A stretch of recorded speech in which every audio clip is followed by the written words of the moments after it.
आज की वीडियो में बेल प्रोसेस क्या है, रिमूवल, डेपुटेशन, डिटेंशन क्या चीज़ है, और बात करूंगी मैं स्पेसिफिकली उस टॉपिक पे कि जिस पे बहुत कम लोगों ने बात की है, लेकिन मेरा मिशन ये है कि उन लोगों को जो ह्यूमन राइट्स के अंडर आते हैं उनकी मैं हेल्प कर सकूं, और इस तरह की हेल्प कर सकूं कि अगर उस वक्त मैं मौजूद ना भी हूं, मेरे साथ बात ना भी हो सके, तो इस वीडियो को देखकर जो लोग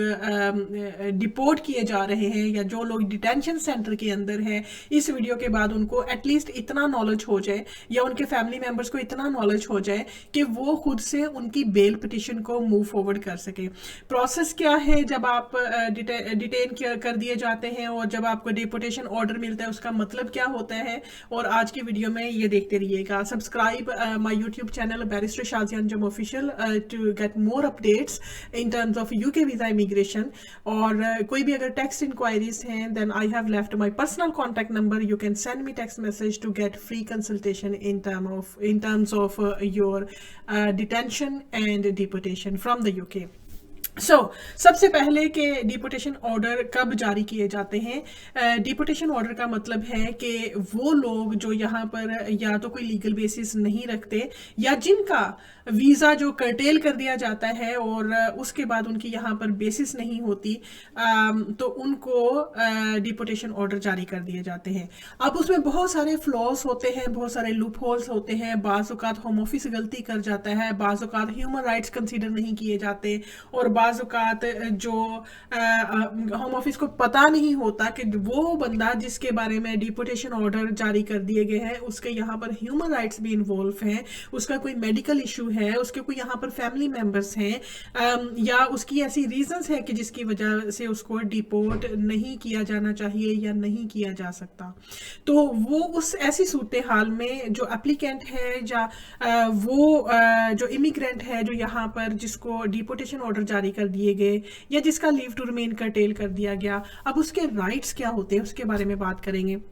उसके राइट्स ये होते हैं कि सबसे पहले जब आपको डिपोटेशन ऑर्डर जारी किया जाता है, आपको पेपर वर्क मिलता है, तो आपको या तो साइनों पे लगा दिया जाता है कि आप एक खास सेंटर में जाएं, वहां पर सिग्नेचर्स करें, और जब तक कि आपका कोई फर्दर सबमिशन पेंडिंग है या होम ऑफिस का डिसीजन पेंडिंग है, तो सम टाइम ये भी होता है कि आपको साइंस पे लगा दिया जाता है कि सेंटर पे आके साइंस करें। अब सम टाइम जिस वक्त आप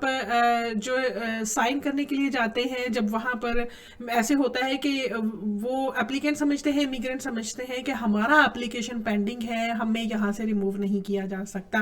जबकि ऐसे नहीं होता। होता क्या है कि वहाँ पर होम ऑफिस के पास इख्तियार होता है कि देयर एंड देन उसी वक्त उनकी एप्लीकेशन को कंसीडर कर ले, या बैकग्राउंड में जो केस वर्कर है उसने फैसला कर लिया, सर्व नहीं किया इमिग्रेंट पे या सर्व नहीं किया उस पर्सन पे जिसको डिपोर्ट किया जा रहा है, तो जब वो साइन करने के लिए जाते हैं तो वहाँ पर उनको साइड पे बिठा लिया जाता है और डिटेन कर लिया जाता है, मतलब डिटेंशन सेंटर में लेके जाया जाता है। अब जब उसको डिटेंशन सेंटर में लेकर जाया जाता है तो उस वक्त उसके बाद पास बहुत लिमिटेड पावर्स होती हैं, उसके पास एविडेंस नहीं होती कि जिसकी बेसिस पे वो अपने केस को प्रोसेस कर सके, लॉयर्स को अपनी फाइल दे सके या अपने फैमिली मेंबर से उसके बारे में कुछ ज़्यादा बात कर सके।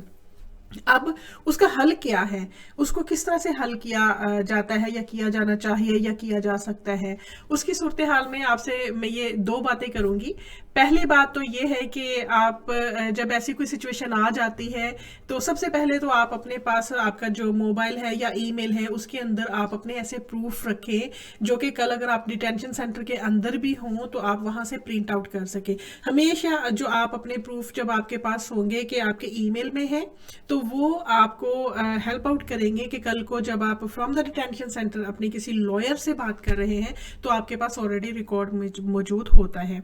और दूसरी बात यह है कि जब आपके पास इतनी इन्फॉर्मेशन होनी चाहिए कि जब आप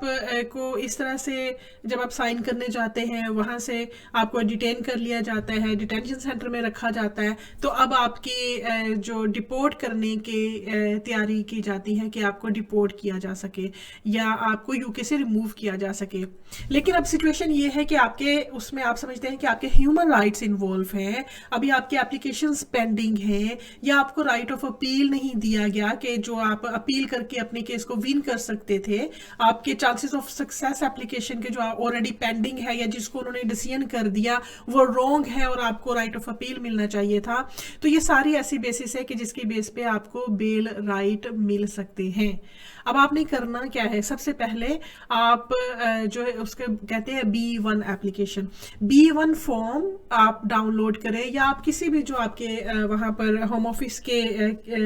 जो वहाँ पर एडमिन डिपार्टमेंट होता है या आपके सिक्योरिटी के लोग होते हैं जो आपको वहाँ पर फैसिलिटेट कर सकते हैं, आपको पूछते हैं कि आपको क्या चाहिए, तो ऐसी सूरत हाल में आप उनको कह सकते हैं कि आपको B1 फॉर्म प्रोवाइड किया जाए इंटरनेट से।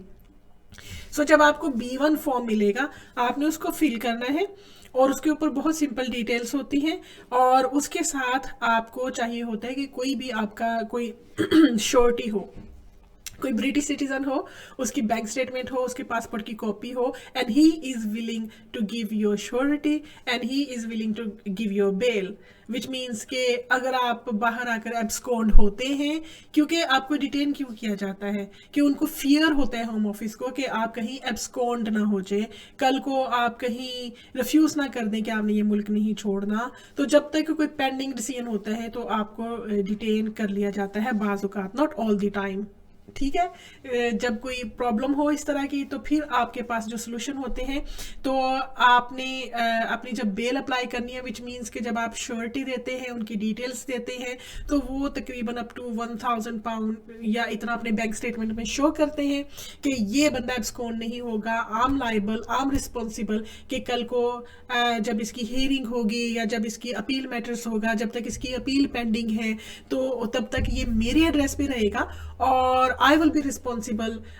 to report to home office if he changes any address or if his circumstances are changed, तो तब तक मैं रिस्पॉन्सिबल हूँगा। तो वो श्योरिटी का मकसद होता है। आपने B1 फॉर्म फिल किया, उसके साथ आपने ग्राउंड्स लिखे। अब ग्राउंड्स आपने क्या लिखने हैं, नंबर 1 आपने देखना है कि आपका ग्राउंड कौन से ह्यूमन राइट्स में फॉल करता है।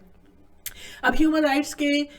3 मोस्ट कॉमन आर्टिकल्स होते हैं। नंबर 1 आर्टिकल 3, जिसमें बहुत सारे लोग ये कहते हैं कि अगर उनको रिमूव किया जाएगा तो उनकी जान को खतरा होगा या उनको डिग्रेडिंग ट्रीटमेंट किया जाएगा या उनके केसेस पेंडिंग हैं आपके अपने मुल्क में, फॉर एग्जांपल पाकिस्तान में, इंडिया में, श्रीलंका में, बांग्लादेश में, तो जब आप वापस जाएंगे तो वो झूठे केसेस का आपको सामना करना पड़ेगा या आपको वहाँ पर कोई दुश्मनी है जो आपको प्रॉब्लम क्रिएट करेगी या वहाँ पर जाके आपके पास इतने इनफ पैसे नहीं हैं कि आप अपने वहाँ पर आपको फूड, हेल्थ,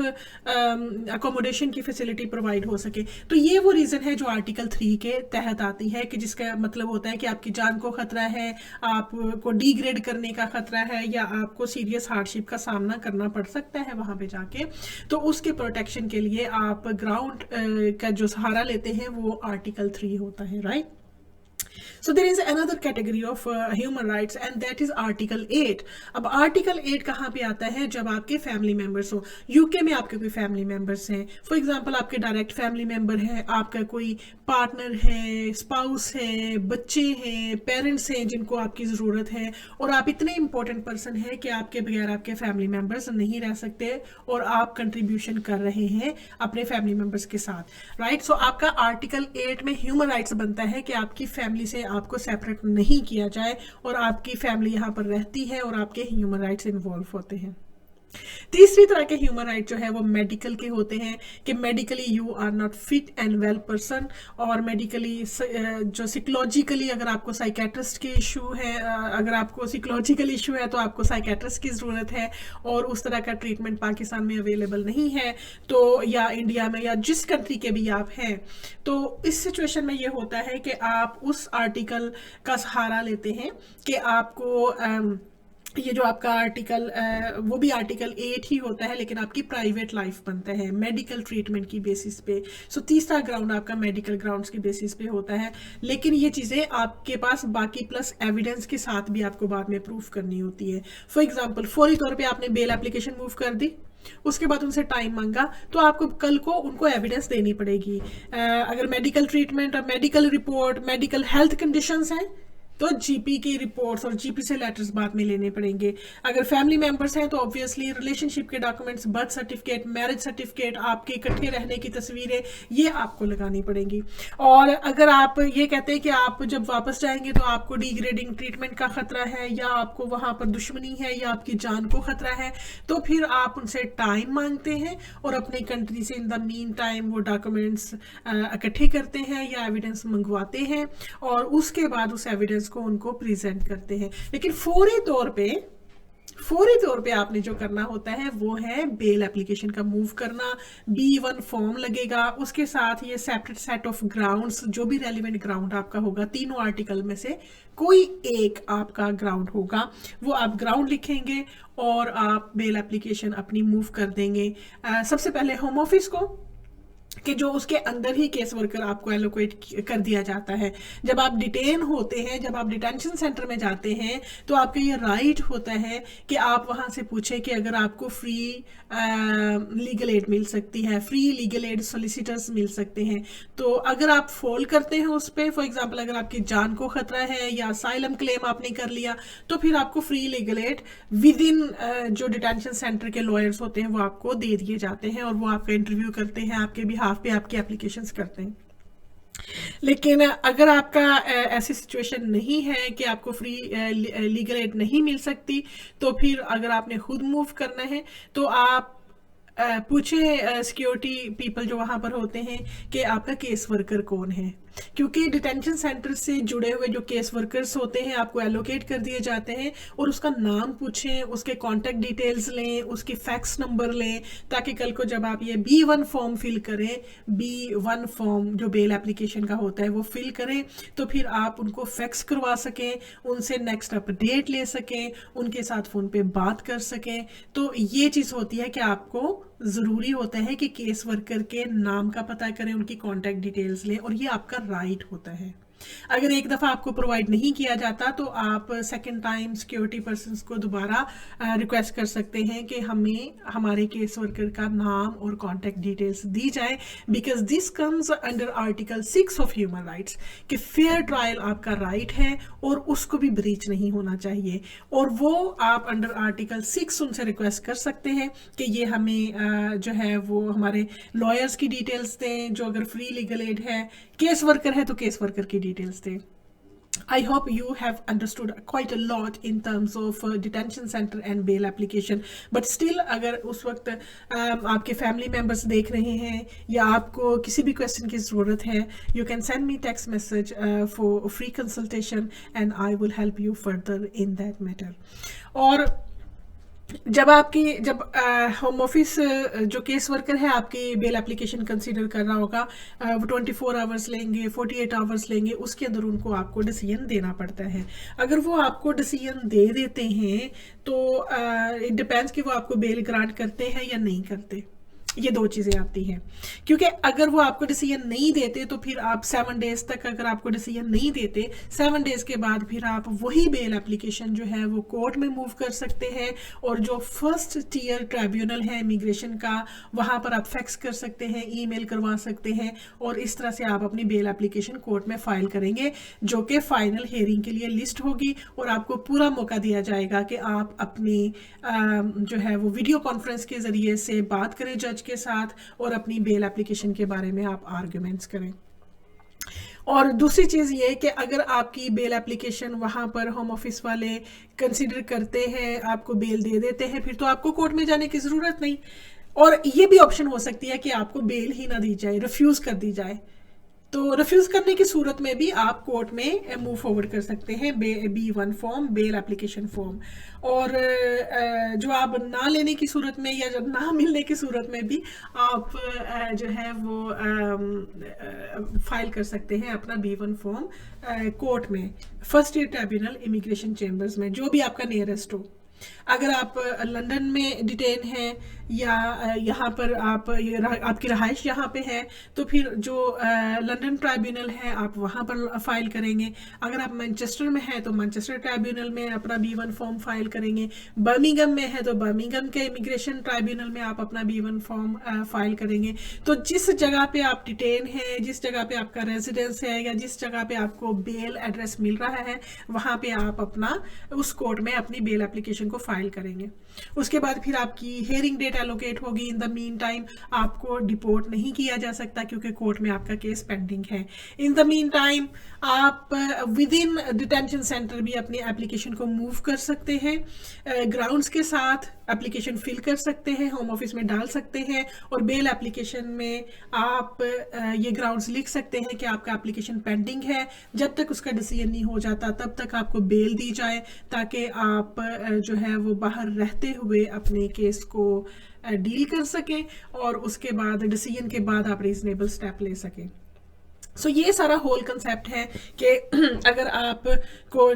डेपुटेशन ऑर्डर जारी किए जाते हैं, आपको डिटेन किया जाता है, आपको रिमूव करने की तैयारियां की जा रही है, तो आपके पास कौन कौन से राइट्स होते हैं, बेल कैसे आप मूव फॉरवर्ड कर सकते हैं, आप अपने लीगल राइट्स कैसे ले सकते हैं, केस वर्कर से कैसे कम्युनिकेट कर सकते हैं, लॉयर्स के साथ कैसे कम्युनिकेट कर सकते हैं, ट्राइब्यूनल के साथ किस तरह से आप अपनी बेल एप्लीकेशन फाइल कर सकते हैं, और अगर आपको डिसीजन होम ऑफिस की तरफ से रिफ्यूजल मिल गया तो उसकी साथ अपील भी फॉरवर्ड कर दे। आप इमिग्रेशन ट्राइब्यूनल को अपील जो है, आपकी जो भी रेलिवेंट अपील फॉर्म है वो IAFT से शुरू होता है, तो वो अपील फॉर्म आप फिल करें और वो भी आप मूव कर दें ताकि जब तक अपील पेंडिंग है तब तक आपको बेल ग्रांट कर दी जाए। बेल का मकसद बेसिकली ये होता है कि आपने श्योरिटी देनी होती है कि आप बाहर निकल कर डिसअपियर नहीं होंगे, abscond नहीं होंगे, और जब कोर्ट को आपकी ज़रूरत होगी, होम ऑफिस को आपकी ज़रूरत होगी, you are there to be available, कि आप वहाँ पे जाएंगे, उनको आप असिस्ट करेंगे, आपकी हेयरिंग को आप फेस करेंगे और उसके बाद जो भी रीजनेबल स्टेप्स होंगे वो आप लेंगे। इंस्टेड ऑफ कि आपको बस खाली हाथ डिटेंशन सेंटर में डाल दिया जाए और रिमूव कर दिया जाए और 10 इयर्स का बैन कर दिया जाए, उसके बाद आपके फैमिली मेम्बर्स यहाँ पर सर्वाइव कर रहे हैं, आप वहाँ पे सर्वाइव कर रहे हैं, या आपकी मेडिकल कंडीशन वहाँ पे जाके इतनी ख़राब हो गई है कि आपको वो म्यारी ज़िंदगी नहीं मिल रहा। So this is against your human rights, you must protect your human rights. Okay, so this is me barrister Shazia Anjum. Subscribe my Barrister Shazi Anjum official channel for future updates. So I'm here to help you in your difficult times. It happens in life, और उसके लिए मेरी free consultation आप लोगों के लिए available है, और any question, serious immigration question, you can send me text message on my personal contact number by WhatsApp, and I will help you out in your immigration matter, in your detention matter, and in your further leave to remain in the United Kingdom if you have legal basis to live in the United Kingdom.